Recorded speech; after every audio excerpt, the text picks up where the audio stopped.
bit about me. Now, the reason I've written all of the things that I do is not to tell you that, hey, I do a lot. No.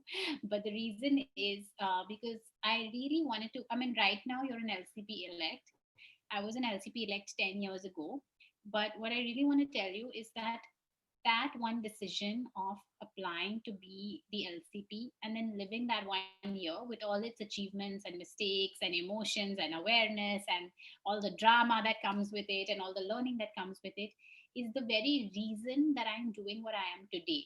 That one, I'm doing what I am today, and two, I am the person that I am today. So, of course, there were many other things that happened in life after, but I would say the decision that I took in terms of the career I would love to pursue, the decisions that I took after my LCP term in terms of the kind of leadership styles that work for me, in terms of the kind of friendships that I want to make in my life, in terms of the kind of relationships that I cherish in my life, in terms of the kind of values and purpose that I have in my life, everything started from that year.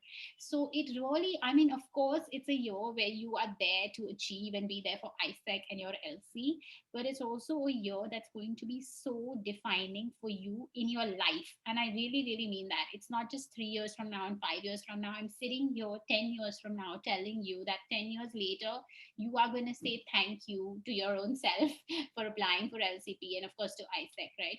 So, what I mean by this is that in my LCP term is when I was actually studying finance when I became an LCP.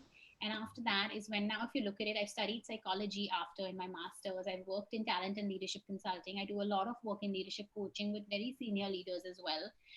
And all of that changed for me in that LCP year when I realized that, hey, what really drives me is being able to bring out the best from within others.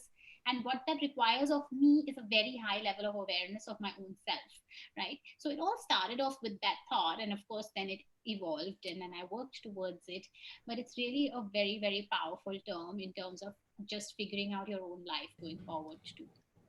Yeah. So, congratulations.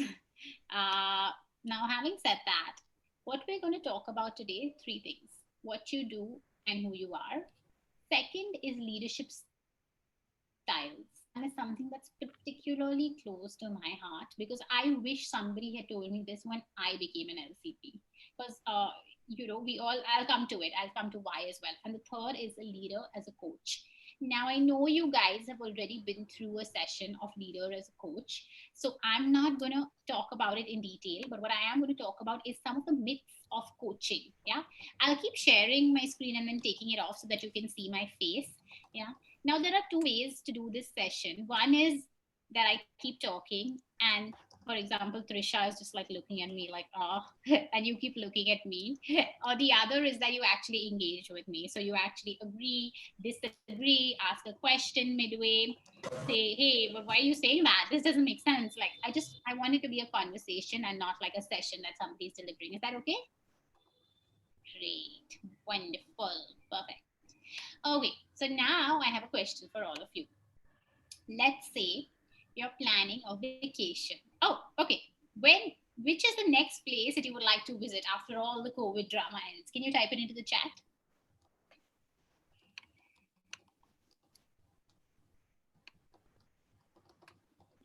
Taiwan, Japan, Paris, Rome, Mumbai. Hmm. I want to travel to London. I'm going to type mine out. Wait. McDonald's. Love that. Okay. So now tell me, if you're planning a vacation to any of these places, okay? I'm going to pick Manali. And no, I'm going to pick Paris. Okay. Let's say we're all together planning a vacation to Paris. Yeah. Now, there are two styles of planning this vacation. Style number one: I have 5 days in Paris and I'm going to make the most of these 5 days. So I got a plan day 1, 2, 3, 4, 5, know which restaurants I'm visiting, know what tourist places, and know which hotel I'm living in, blah, blah, blah. And style number two, YOLO.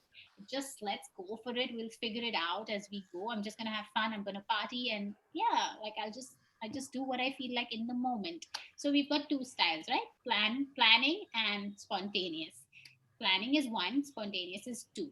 Which one would you like to go with? Could you type it into the chat? One, two, one, one, two. Okay, there's a tie between one and two. I can't. Okay, great. I'm gonna go with one. Okay, perfect. So we've some of. I think there are more ones, but there are also quite a few twos. Great, perfect. Now I have a simple question. Let's say Vatsal has gone with one, and Liang, I hope I'm pronouncing your name right. Sorry if I'm not. Liang has gone with two, right? Why do you think so, Liang? Why did you go with two? From my perspective, is like I think spontaneous is like having a lot of fun and it's very exciting. You no need to have a very good plan, but then all those random things that happens is going to be a great memory for me. Yeah, sure. So somebody who picked one, any one of you who picked one, what would you say to Liang now as to why you picked one over two?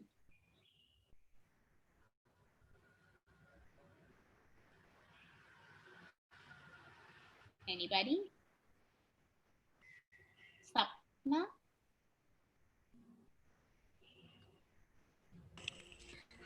Yeah, so one for me is because, yeah, that's true. I agree with him for saying that we can celebrate any moment. Like, sometimes unplanned things are really nice, and yeah, you can learn a lot of things out of them. But I put one here because considering the situation going around the world, and we don't know what would happen. So it won't be really fun if we had to stay out of a hotel, or maybe if we didn't have a place to stay in. And Yeah. yeah, so thinking about the safety and everything, I think it's always good for go with plan one and then celebrate everything. Great. So Vatsal can plan Leo's future vacations. Great. So thank you guys. Now, do you guys agree with me? If you agree with me and your cameras are on, you can say thumbs up. Otherwise, you can say yes in the chat. That wait, I haven't even asked my question yet. Do you guys agree with me that based on what based on the decision you make about planning versus spontaneity, that will determine your vacation, whether it's something you enjoy or not. So maybe somebody who's spontaneous may not enjoy a very planned vacation and may just have like a better time when it's random and in the moment. So your enjoyment and what you do depends on planning or spontaneity.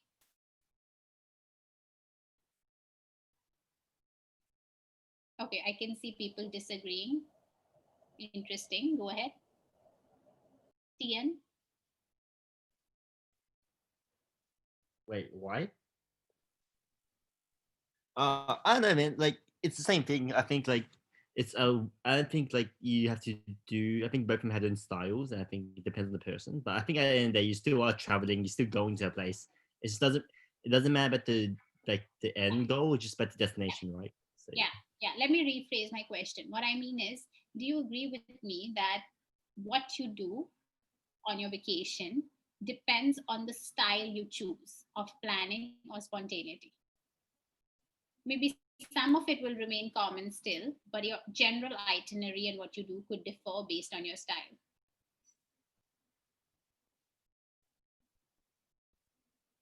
Maybe is an option too. Yes, no, maybe.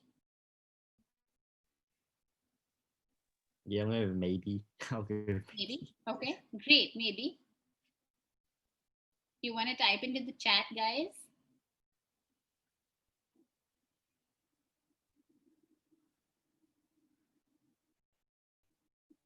Maybe. Yeah, depends on who you're planning with. Great. Yeah, depends on the personality. Okay. Okay, I'm gonna show you something on the screen now, which you've probably seen earlier. It's just an iceberg, right? You can see a part of it and you can't see a part of it.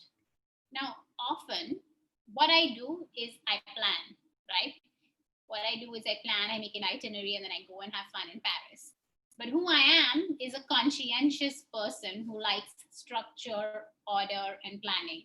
So, what I'm trying to get at through this very simple vacation example is that my need to structure and plan decides what I do on a vacation, right? If I'm making a chocolate cake, I can either go by the recipe book or I can choose to wing it with the chocolate cake, right? And the outcome depends a little bit on that. Well, maybe the chocolate cake is still nice, but my recipe differs both ways, right? So what I'm trying to say is that a lot of times our personality, that is who we are, determines what we do. So let me give you an LCP example now.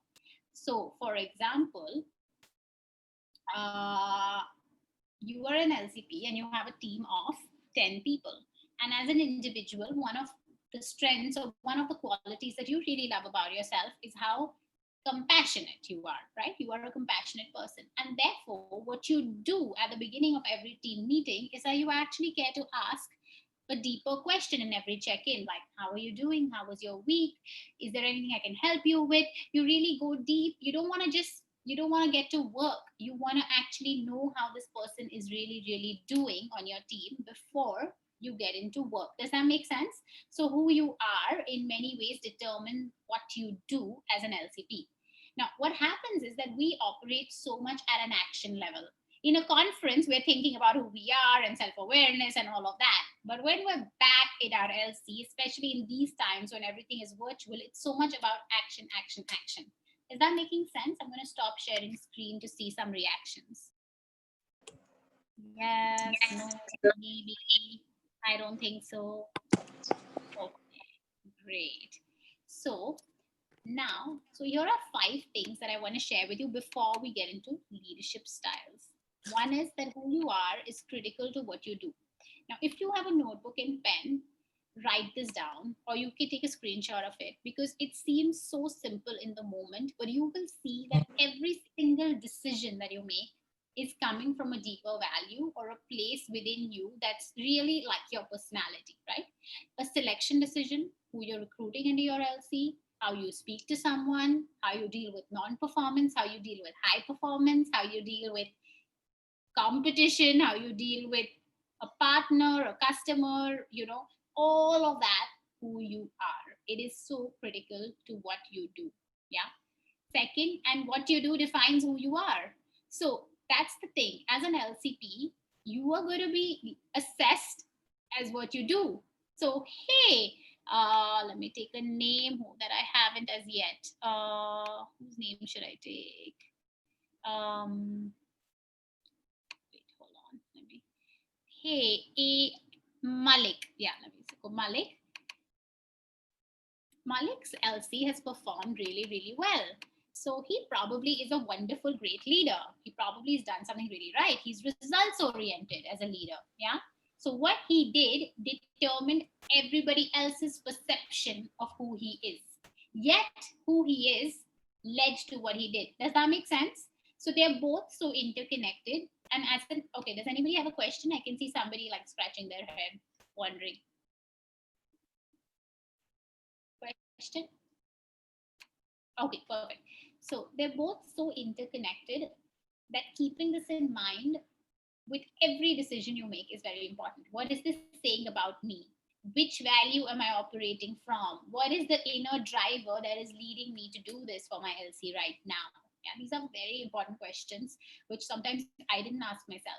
Now, who you are it's a balance of skill, of personality, and your leadership style as an LCP, right? So skills, well, you're great with business acumen, you're great with sales, you're great with collaboration, some of these skills. Personality, hey, I'm very conscientious, or hey, I'm very creative. So creativity is a trait that I have, and therefore everything that I do, right from an EB meeting to an LC meeting, has one surprise element in it, one creative element in it, which is amazing, right? You see these people who always have like an aha moment in everything that they do or something creative. It's coming from a deeper personality trait, right? So who you are is a combination of personality, skills, and leadership styles. I wish we had more time to talk about personality. I would love to. It's the area I work in every single day. But we're going to get into leadership styles. And this 4th point is very critical. Every senior leader in every organization is talking about it. Self-awareness, we've all spoken about, but we also need situational awareness. Can anyone tell me what is situational awareness?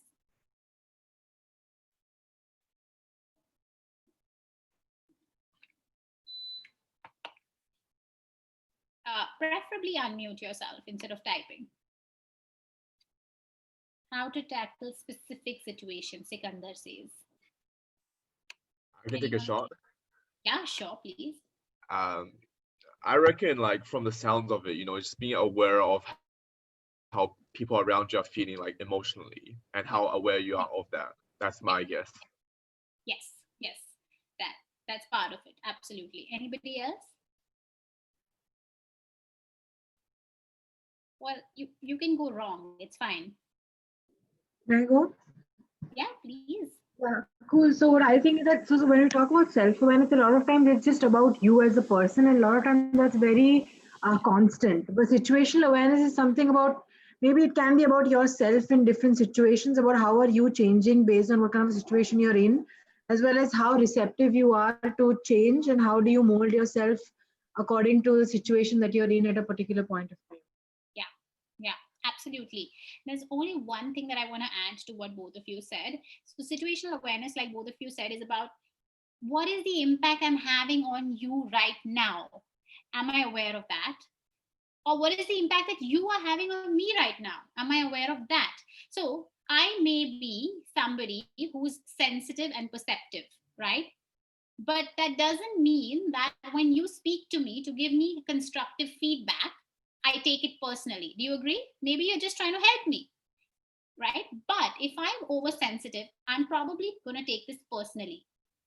So if I have that self-awareness that hey, I'm sensitive, but also the situational awareness that hey, this is just Lynn from Australia. This is just Lynn or Artika trying to give me constructive feedback, and actually they have a good intention. It's me who's taking it differently. Then I stop myself from labeling or judging them or forming any kind of biased opinion about them, right? And then I deal with the situation differently, right? Situational awareness, I'm in a room full of people from across different cultures and I need to adapt my style. How can I do it in that moment, right? So these are all elements of situational awareness. And there's one more element, which is about being mindful. So a week ago, I gave this presentation to a group of people from Japan. Let me just use the same presentation and the same style in case anybody asks me a question in New Zealand, right? But the thing is, I need to be mindful in that situation with people from New Zealand to know that the same style may not work and I may have to adapt in the moment, right? So I may have planned to say something to you at the beginning, but maybe I changed because I realized that may not work. So I'm adapting in the moment when I'm situationally aware. Does that make sense? And as an LCP, guys, it happens every day. So self-awareness is great, but situational awareness is so important. Yeah. I want you to actually, if you have a paper and pen or an iPad or whatever you have, write down situations where you've already, in your short term as LCP, come across situations where you wish you had had more situational awareness or you had great situational awareness. You want to just like list it down. It could just be bullets. I'll give you a minute to do that.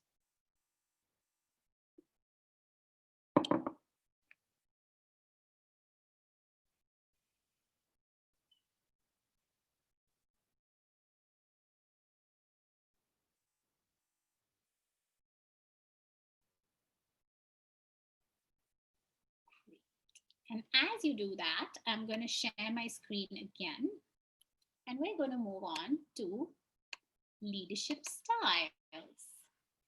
Okay, we're going to talk about 6 leadership styles. But before we talk about the 6, I want to know from you, what's your most preferred style of leadership? In 1, 2, or 3 words. You can type it in the chat.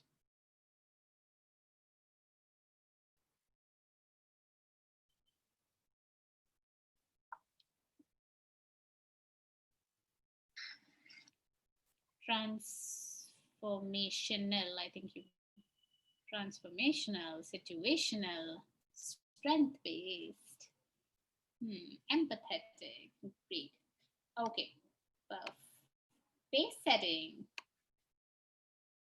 great. Okay, look at some of these statements. And now, of course, you must be doing all of this, but pick 1 or 2 statements that are most like you.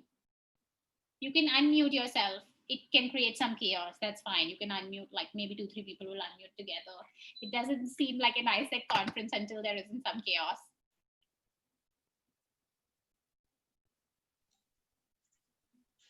Yeah, you can type out or you can unmute yourself. I'd recommend unmuting.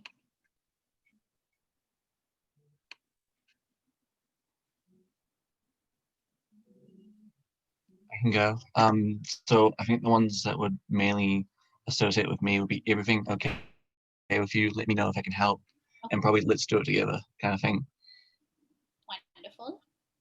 Great. Let me know if I can help. Top right, bottom left. Okay. Let's do it together. Tell me more about your development goals. Great. So first two. So now, of course, I'm sure all of you may use all these statements at some point or the other, but you realize that we all have a preference. So when I became LCP, one of my big preferences was everything okay with you? Let me know if I can help, right? Which is great. It's a wonderful style of leadership. It's so full of people centricity and human touch, right? But there were times when I needed to say, please get this done now. Or there were times when I needed to say, let me show you how to do it. Not all the time, sometimes, right? So the point that I'm trying to get at is that a leadership style, it's very simple what I'm saying, but please remember this for your whole term. Write this down. A leadership style that you choose is a function of person and situation. A leadership style, and it's you'll see it on the next couple of slides, but I'm still going to say it. It's a function of the situation that you're in and the person that you're interacting with. Yeah, and we'll talk more about that in just a second. But just remember this: a leadership style is a function of person and situation that you're interacting with. Yeah, we're going to talk about 6 styles: long-term and short-term styles. Yeah, when I say long-term styles, I mean your term is a year, so it's not like it can't work within the year, but it's more a style that's indicating some kind of a long-term approach to leadership, all right? And it leads to more long-term benefit for the person that you're leveraging that style with. Yeah, and a short-term is more like an in-the-moment kind of a style, which you need to get things done quickly. Yeah. So the first one is visionary. Yeah. So it was exactly this: 3 years from now, here's where we'd like to be. And I'm sure in ISEC you've come across a PAI speeches, LCP speeches at elections and MCP elections and MCVP LOE letters and EB letters, and how we write about, what my dream for ISEC in Mumbai is to be able to do X, Y, and Z and partner with all these universities. And I want this to become the #1 organization when it comes to youth leadership. All of this is vision, right? And then there's directive, which is, hey, get this done now, right? Or, hey, we really need to get this done. By when can you do it? Yeah. Now tell me, when is the visionary style most effective? I'm not going to tell you that because you all know it. We're going to make a list, and I would really love if you could write down some of these points. When is the visionary style likely to be most effective?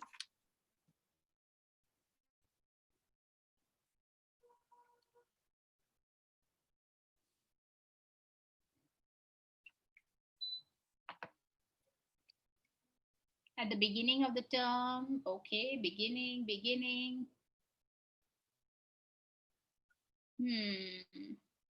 Beginning of organization. Okay, what else? Achieved a milestone. Great.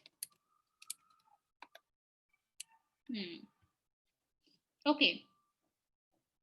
When people themselves don't see a purpose or a vision, inspire action. Which kind of a person? Okay, now these are all situations. If you notice, you all named situations, right? Which kind of a person would you use the visionary style of leadership with? Of course, you would use it with a group too, but when I'm talking one-to-one here, because a lot of our leadership happens through one-to-one conversations too. Very nice, Twishi, someone who's imaginative.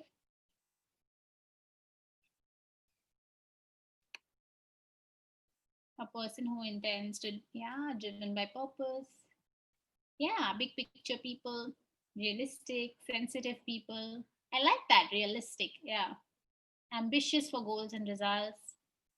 You guys are awesome. Yeah. So Now, the thing is, you know what situations to use the visionary style of leadership. You know, there's one more situation. When we want, yeah, someone is demoralized. That's great, Vishy. I love that. There's one more situation where we can use it. It is when we want people to aim for more. Yeah. When sometimes in ISEC, I mean, this could have changed over the last few years, not just in ISEC, but also now that I'm outside of ISEC, I see this. Leaders talk numbers. I'm sure as LCPs, you're already talking numbers, right? Am I right or wrong? Yes or no? Yes or no? Okay, yes. Leaders talk numbers and members wonder, why is he or she just rattling off these numbers, right? So what is behind the numbers and why do we need to keep aiming for more, right? That's an important aspect of visionary leadership, right? So again, now this is your personal question to yourself. How much am I using this style in all the situations with all the kinds of people that were just listed down on the chat? And what more can I do with this style? You know, what I would recommend is to keep taking these notes as I'm talking. Or if you'd like, I can give you 1 minute after each style, whatever you would prefer. Do you want to keep taking notes as we go, or you want a minute before we move on? Option 1 or 2. You can type into the chat. I think you guys may go with 1, but yeah, okay, great. So since only Sikandar has voted, I'm going to go with 1. Okay, and thoughts. Great. Perfect. The directive style of leadership, which earlier in the research used to be called as an authoritative style, but it's not an authoritative style. It's more a direct style. Hey, we need to get this done. We need to submit this. We need to submit this document by tomorrow. Can you do 1, 2, 3, and 4? So that's a very, very direct style of leadership. When will you use that?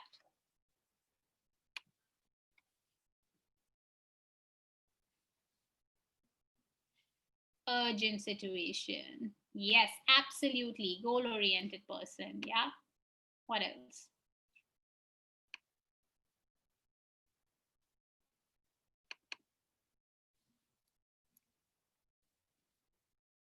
Okay. When shit needs to happen and when people are behind on their work. I love that. Question for all of you. Can a directive and a visionary style of leadership be used together? Yes. How? Unmute yourselves. It's too long to type. Can I go? Yeah, please. I think you can start. I think you can start off with visionary and explain to them what to do and let them make the choice to get there. Then when you're closer to the date, you like say like when things aren't happening or things are behind or things aren't working, you just kind of like take the lead, like say like, hey, let's just do this, this, and this, and get stuff done. I think it's Yeah. beginning, yes, and like, yeah. Yeah, it could also be the other way around. Sometimes this is ideal, what you said, 100% agree. It could sometimes be the other way around when you go directive and you say, but you know why I'm saying this, right? Let me zoom out a little bit, right? So it could be both ways. So that's the visionary and the directive style of leadership. Both of them are focused on getting shit done, getting work done. But the visionary style has a more long term approach, and the directive has a more short term, do it now kind of an approach, right?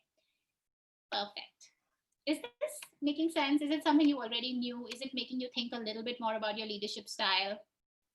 Okay. Y'all can type into the chat. Y'all can even send me a private chat if you want to say something.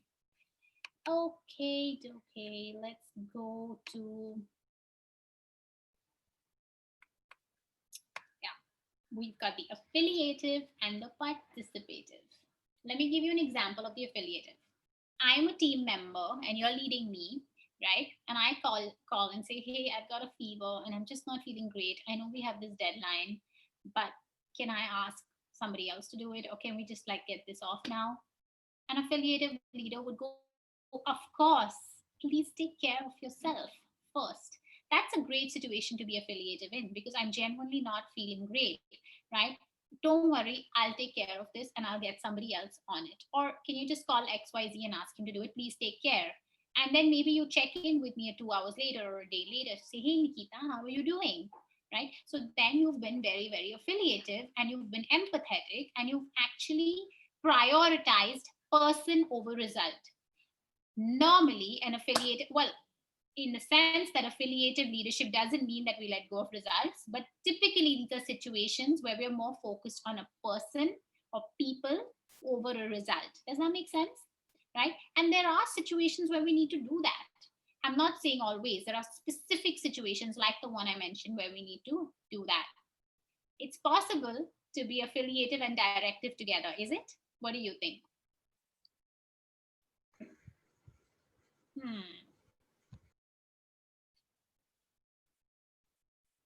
You can unmute yourself and answer this.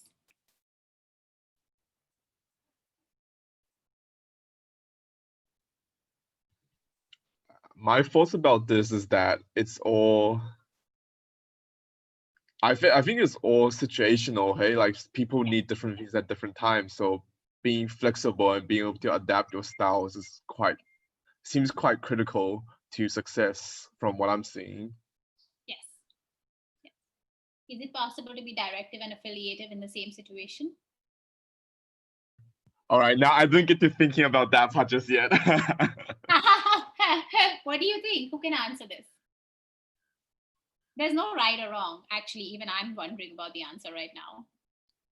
Okay, I do have a response, but I would love to hear from you.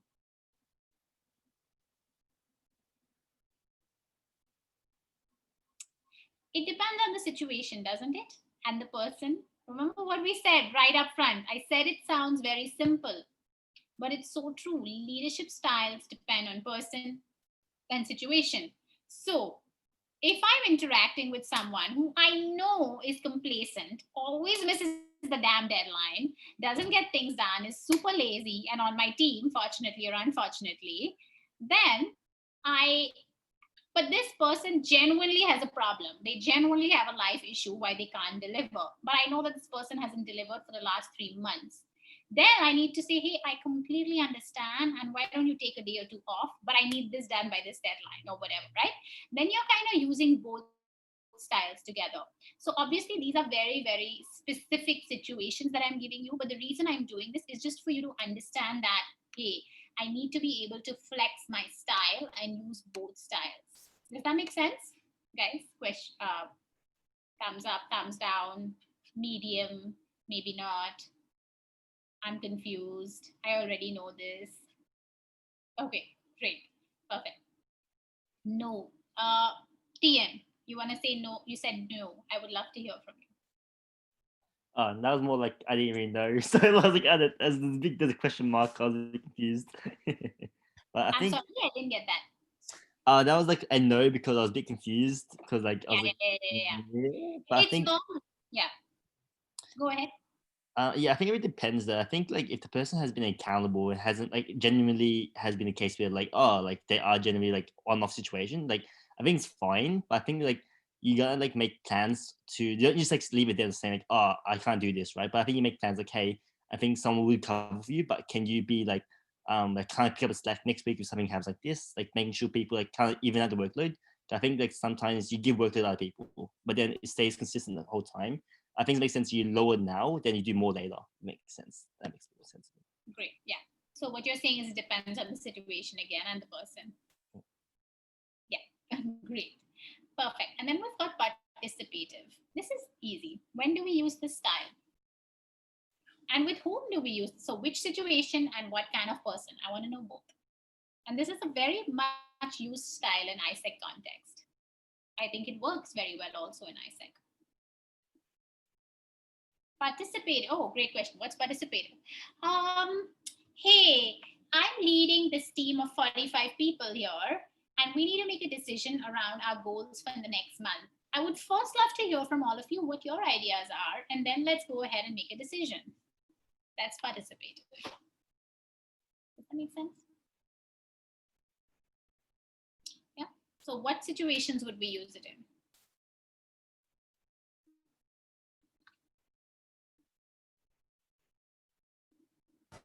Maybe when we want them to feel more valuable about the decision that we make, or feel more valuable in the entity. Yeah. So one is getting the buy-in and two is to get ideas, right? Yeah. Okay. LC planning, when we have to make a big decision. Yes. Yes. Any other situation? I want to talk about a kind of person who it works very well with, because I'm sure you all have one such person at least that you're working with.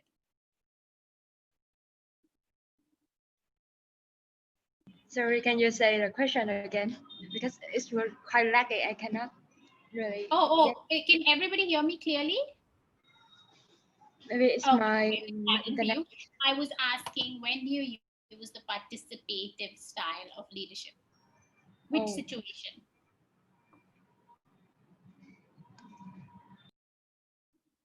I think I have one recently.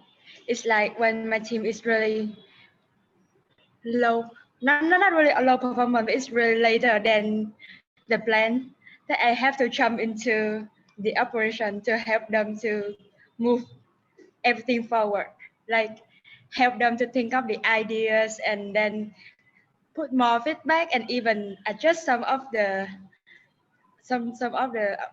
their tasks for them, just to make it on time. And I think it's maybe somehow it's over the JD, but it have to be done to move forward. Okay. Yeah. Okay. Got it. Okay. There's a particular kind of person that we use this with. Of course, people who have a lot of great ideas, who can help us, who are experts, right? Maybe your LCDP marketing, when a member doesn't like what's going on, when you give them an opportunity. Yeah, well, that too, right? Maybe your LCDP marketing knows Instagram promotion better than anybody else, better than you. So you say, hey, how do I do this? Can you figure it out? What do you think? What's the best idea, right? But also, it's kind of similar to what TN is saying. I'm sure you all have people who think they know it all, and they probably know what decision to make better than you. If you yes or no? I just want to see the thumbs up. Yeah, many of you do, right? This is a great style of leadership, because normally what we do in such situations is we either become directive or defensive, or like, don't you understand why I'm doing this, or let's just go with this now. But instead of that, the skillful way is to just be participative, right, about it, and acknowledge them and say, hey, what do you think? And genuinely listen to them about it. That will help to build a better relationship with them. So I've noticed that being more participative and collaborative, and we're in this together, and I would love to hear from you as a leader, as an LCP, is wonderful. And oftentimes, now this is sounding very easy, very simple, and very intuitive almost, but oftentimes in your term, when it's so action packed, and when you've got all these results to achieve, you just want to keep going, and you just want to keep doing. And those are times when you sometimes need to hold back and say, hey, maybe I need to be more collaborative here, or maybe I need to include people more here. Does that make sense? Yeah. We've got 2 more styles of leadership before we get into the last 5-minute section. Yeah. So we've got the coaching and the pace setting. I've also called the pace setting micromanaging, but it's not really only micromanaging. It's more than that. It's just to make it simple for you to understand. Twishi mentioned pace setting. I'd love to hear from you, Twishi. What is your definition of pace setting? Cool. So when I was reading about this a while back, I'm not exactly sure how correct it is, but something that I understood was so pace setting leadership can go either ways. It can be very positive as well as very negative if the fine line is not maintained. It's basically where the leader participates in setting a pace for the entire team in terms of how work has to be done. And of course, if it goes in a negative, it can become micromanaging. But it's how the leader takes charge and actually participates with the entire team in terms of what work has to be done to make sure that things are happening at the pace that the LC or the team requires at that point of time. Yes, absolutely. So let me give you an example. Let's say we're not in COVID times, or even if we are, and we're organizing a conference, either a virtual or a physical conference. You are an LCP, you have your agenda to manage, your strategy to manage, your chair to manage, your agenda managers to manage. You have so much to manage, but then the logistics go for a complete toss, and nobody is able to figure it out. And you're trying to delegate, guys, do this, guys, do this, guys, do this, and it's not working. In that situation, we sometimes have to roll up our sleeves and say, you know what? I'm going to show you how to do it. So pace setting is I'm going to show you how to do this style. So this doesn't mean you keep using this style. You'll drive yourself crazy and you already have a lot to do. But there are situations that are urgent, deadline focused, really critical for your term, really critical for you as a leader, where you don't want to let go just because somebody else couldn't get it done and you know exactly what needs to be done. Let me flip around the previous example of your LCDP marketing. You know Instagram promotion really well, and your LCPP marketing, for the life of him or her, isn't able to figure it out. I'm sorry if I'm calling it marketing and you guys call it comms or whatever, but you get what I mean. So you say, you know what? Here's the phone. I'm going to show you how to make this promotion happen. Yeah. So these are ways in which now it's important not to let it become a micromanaging style of leadership. So pace setting is used when you need it, when it's urgent, when nobody is getting it done. It's important for you, and you say, okay, I'm going to show you. Okay. Or maybe you're trying to help in some way, right? It's not used because, hey, I just really enjoy making presentations, so why don't I make your presentation? No, that's not when it's used, right?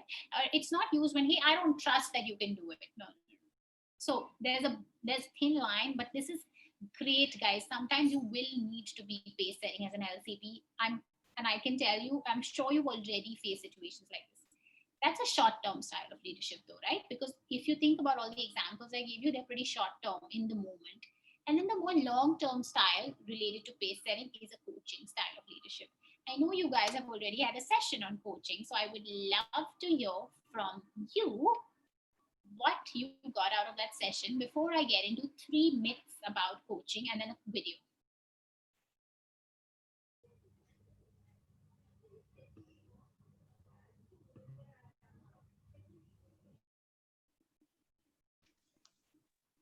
Anybody?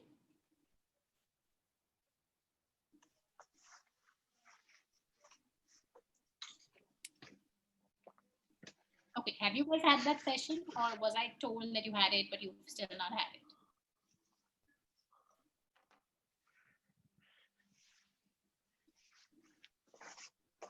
I'm just going to pick someone.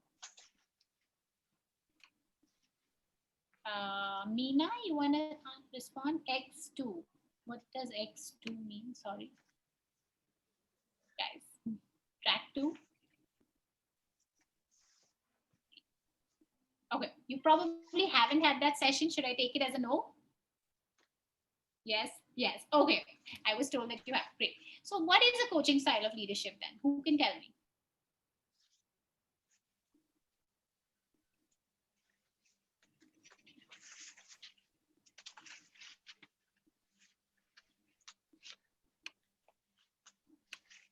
Unmute yourself. There's no right or wrong. I promise I'm not gonna, I can't get into Zoom and like bite or be like, hey guys, this is wrong. So please go ahead. I don't particularly know, but isn't there like a fine line between coaching and mentoring?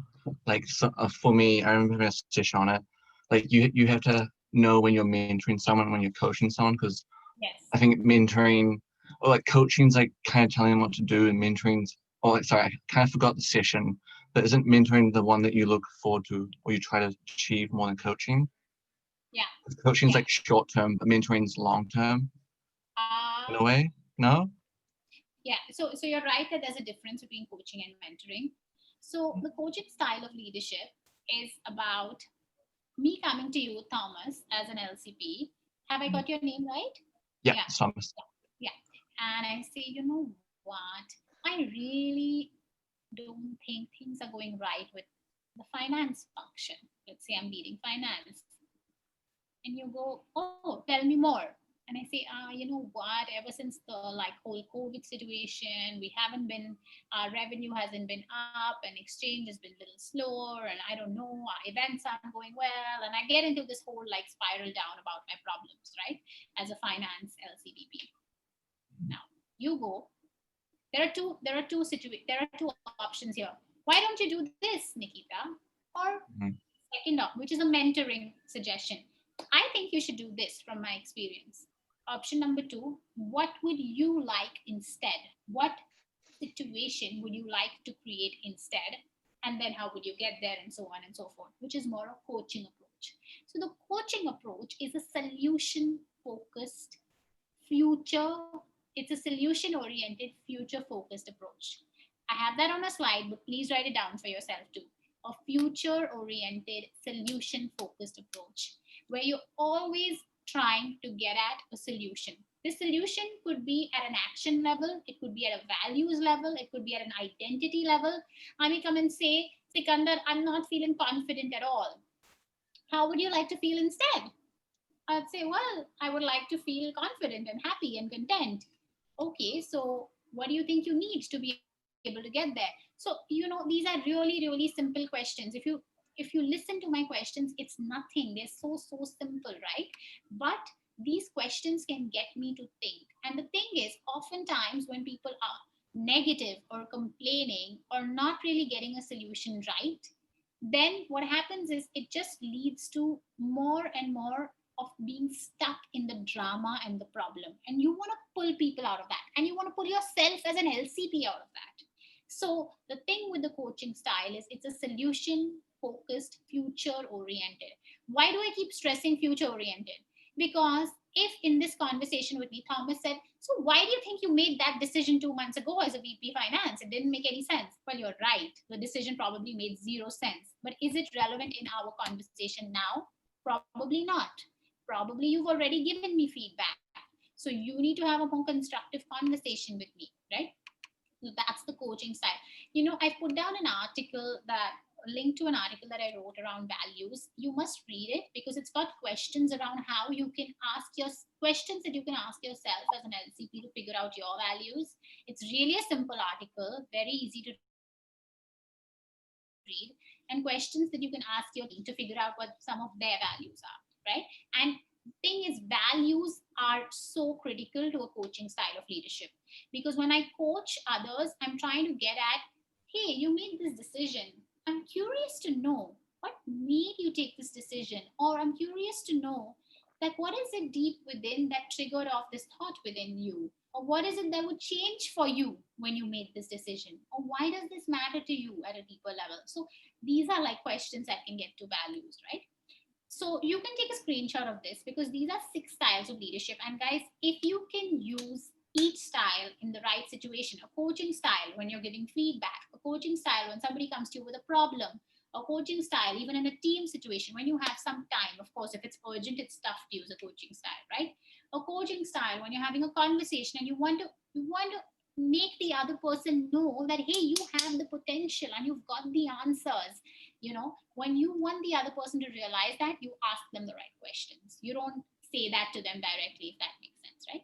So these are 6 styles, and I promise you, you as a leader, if you can flex amongst these 6, are doing wonderfully well, and you're probably going to achieve all that you wanted to do and plan to do as a leader. Yeah. Any questions around this before we move on to a video that I want to show you? Any questions or thoughts? Anything that you want to share? I'm going to give this 10 seconds. 10, 9, 8, 7, 6, 5, Nikita, 4, 3, 2. Yeah. Because most of us have our own new EB teams as well. The session that you're delivering right now, would you recommend we use this kind of framework to help them identify their leadership styles? Yes, absolutely. And I was going to come to that. That's a very good question. Yes, absolutely. You can talk about these. In fact, I don't know who is the person. I can email a little write-up about each of these, like just a 2-pager, so that you know more. Of course, we've discussed it and you know it and you've taken notes, but I can send you a PDF which kind of explains these styles in more detail, which will help you to pass this on to your LCVPs. Also, because then you can give each other feedback on this. So one is that it creates great culture. And by the way, now that you asked this question, the styles that you choose, if you choose the right style, you're creating a climate that's more positive and engaging. Does that make sense? So if I choose the right style at the right time, I'm likely to create a climate that's high on optimism, engagement, flexibility, autonomy, clarity, right? So if I can be visionary and directive when the time is right, then there's so much clarity in my LC. And especially in these times when clarity is so critical across every single organization, right? So you're creating these outcomes. So yes, for sure, just let me know, Eddie, who I can share the document with. and I will do that. And you can get in touch with me on LinkedIn or Instagram because I respond very quickly on both. And if you have any questions around leadership styles or any like situation, like I don't know which style to use here and so on and so forth. Yeah. Great. Okay, you've probably seen this video. Have you seen this Coke video already, guys? No. Okay, gotta show you.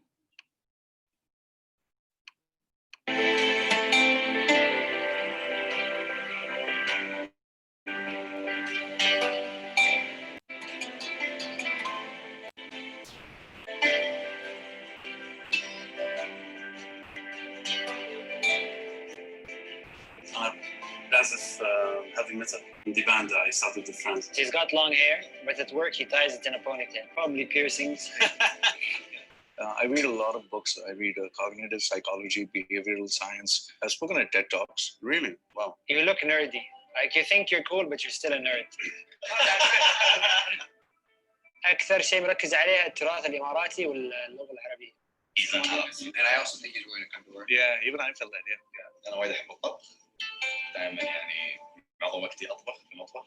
طبعا يعني طبخ. He's mature, like he's like cheddar cheese. You mean basically nothing? Extreme sports athlete. I skydive and pretty high risk activity for sure. Your actions speak louder than words, right? God, dude, Whoa. that's awesome. No, I'm only surprised.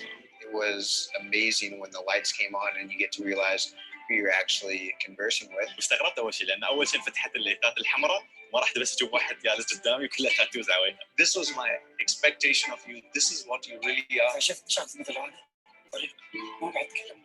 You guys should be swapped. I didn't expect that. The rocker was someone who I would expect to be a heavy metal musician. I should have these tattoos, not you. الشاب اللي في بالي في راسي كنت راسم صورة انه هو راح يكون عربي كثير شاب. That's how you look. When I saw Garrett on a wheelchair, I was completely taken aback. Hey man, come on.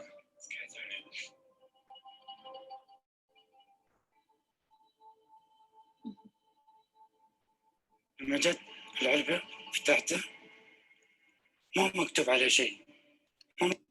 Okay, so I'm gonna skip the Coca-Cola part. But wasn't it nice? What did you get out of this?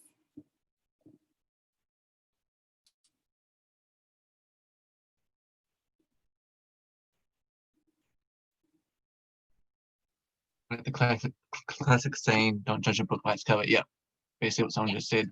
Yes, absolutely. Don't judge a book by its cover, but we do it all the time. Very often, not all the time, right?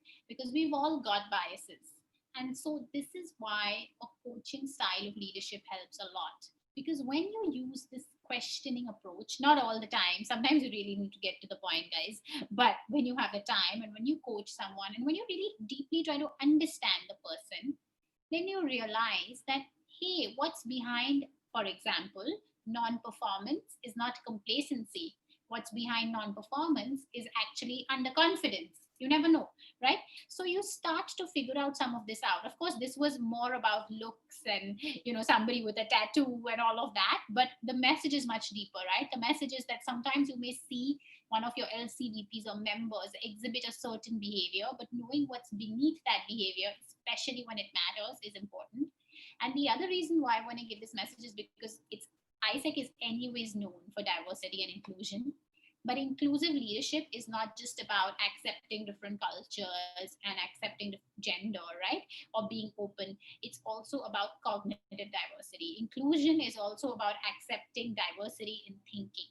And I think that's where we struggle so much sometimes as LCPs, right? Because we have a thought, we have a vision, and we want everybody to align to that. We think these 3 things about my LC need to change today. But maybe this is what I learned as an LCP. There were times when I was told something and I didn't take that input as seriously because I thought I was right. There may be moments when you're confident you're right and you go with it, but there are others when being inclusive actually helps you, right? So being inclusive, listening, being porous is very, very, very important, right? and removing the labels. Also removing the labels. Now, I also do a lot of work in mental wellness, as you may have read. This whole thing about being inclusive and not labeling people is so good for your mental health as an LCP, because trust me, it can be very stressful on certain days. I have experienced insane amounts of stress as an LCP, and I will tell you that if I had not labeled people, if I hadn't judged, if I had accepted, acceptance doesn't mean agreement. It just means that I accept you have a different view. I'm still going to do what I want, or I'm going to listen to you even if I don't like you, right? So that kind of level of dispassion with empathy, then you really feel much more centered as an LCP. Does that make sense? Yeah.